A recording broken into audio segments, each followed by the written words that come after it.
কৃষকদের যতক্ষণ না উন্নয়ন করা হচ্ছে ততক্ষণ দেশ উন্নত হচ্ছে।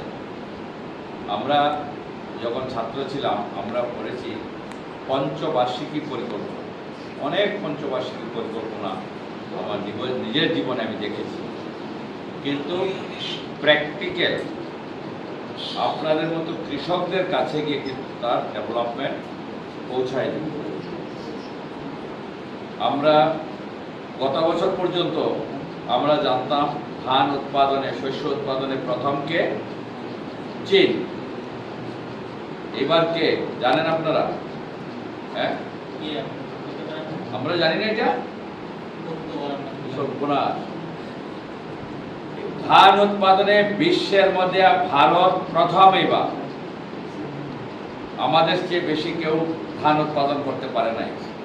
তো এটার জন্য আমাদেরকে কিন্তু ধন্যবাদ দিতে হবে, যেমনি কৃষকদের ধন্যবাদ দিতে হবে, তেমনি কৃষকদের উৎসাহিত করার জন্য যিনি প্রয়াস নিয়েছে উনি হচ্ছে আমাদের দেশের সর্বশ্রেষ্ঠ প্রধানমন্ত্রী নরেন্দ্র দামোদর দাস মোদী। কত সুযোগ সুবিধা আপনাদের কাছে পৌঁছে দিচ্ছে। আপনারা এই যে গত 2 বছর যাবত আমাদের প্রত্যেকটা গ্রামে গ্রামে আপনারা তো গিয়েছিলেন, বিকশিত ভারত, কৃষি বিকাশ, বিকশিত ভারত, হ্যাঁ, দুটা একটা পঞ্চায়েত নিয়ে কিন্তু আমরা এটা করেছি। পেঁয়াজ চাষে ভর্তুকি, রসুনে ভর্তুকি, তারপরে গাজরে ভর্তুকি, শশায় ভর্তুকি, ধানে ভর্তুকি, মানে এত বেশি আমি দেখেছি প্রায় 60 থেকে 65টা ইভেন্টের উপরে। আমরা ভাবতেই পারিনি যে সরকার আগে লড়াই করতে হতো, দাবি করতে হতো, ডিমান্ড দিতে হতো, আমরা এটা চাই ওটা চাই। এখন সরকার থেকে আমাদের সায়েন্টিস্টদের আগে আমরা তো হাতের কাছে পাইতামই না। একজন সায়েন্টিস্ট মানে এটা আমাদের কাছে দুর্লভ জিনিস।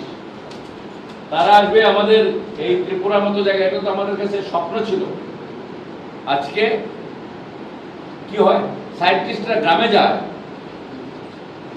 বিএলডব্লিউরা প্রত্যেকটা পরিবারে যায়। আপনাদের সম্পদটার জন্য বিনা পয়সা ইন্স্যুরেন্স, আপনাদের উৎপাদিত খাদ্য সামগ্রীর এগ্রিকালচার বেজের উপর ইন্স্যুরেন্স। কারা কারা এই ইন্স্যুরেন্সের আওতায় আছেন দেখে একটু হাত তুলুন তো। ইন্স্যুরেন্স করছেন কারা কারা? তো মাত্র এটা তো খুব মানে ভালো দিক না তো। সরকার বিনা পয়সা ইন্স্যুরেন্স করে দিচ্ছে, আমরা কেন করবো না? আমার এই ফসলটা যদি মাঝপথে নষ্ট হয়, বন্যা লাগে, তাহলে সরকার আমাকে হেল্প করবে।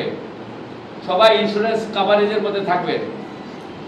এগ্রিকালচারের তারা করবে, আমাদের সবাই তো ইন্স্যুরেন্সের আওতায় এসে গেছি। জিরো ব্যালেন্স ইন্স্যুরেন্স, 12 টাকা ইন্স্যুরেন্স আমরা সবাই করছি, ব্যাংক থেকে কেটে নিয়ে যায়। এটা তো অনেক সময় অপপ্রচার ছিল আমাদের।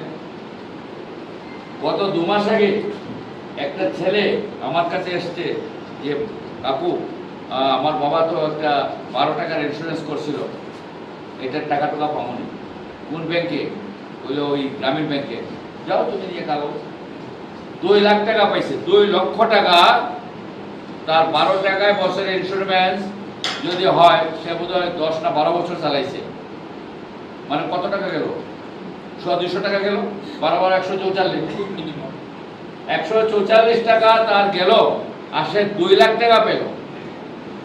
তাহলে এই যে সরকার চিন্তা ভাবনা করছে, লাস্ট যে 1 মাস আমরা এই খেতি বাঁচাও, এই যে ইয়েটা করলাম আমরা গতকালকে 28 তারিখ যে মন কি বাত গেছে, এই মন কি বাতে আপনাদের কথা কিন্তু নরেন্দ্র মোদী বলছেন, এবং কেমিক্যাল সার ব্যবহার না করার জন্য বলছেন।